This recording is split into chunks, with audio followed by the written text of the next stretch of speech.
America కంపెనీల నుంచి అదానీ సమీకరించిన నిధుల్లో సింహభాగం ముడుపుల రూపంలో జగన్కే ఇచ్చినట్లు దర్యాప్తులో తేలినందున ఆయనను ఈ కేసులో నిందితుడిగా చేర్చడం తథ్యమని న్యాయ నిపుణులు చెబుతున్నారు. దీన్ని బట్టి ఈ కేసులో ఆయన మెడపై కత్తి వేలాడుతున్నదని అన్నారు.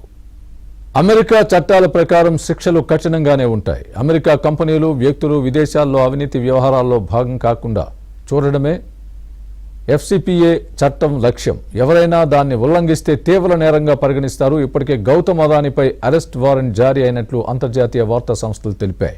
తదుపరి దర్యాప్తులో జగన్ను నిందితుడిగా చేర్చి ఇదే తరహాలో అరెస్ట్ వారెంట్ జారీ అయితే ఆయన అమెరికాలో జైలు ఊచలు లెక్కించాల్సి ఉంటుందని న్యాయ నిపుణులు చెబుతున్నారు. ఇప్పటికే CBI, ED కేసుల్లో వందల సార్లు వాయిదాలు పొందుతూ జగన్ కాలం నెట్టుకొచ్చేస్తున్నారు.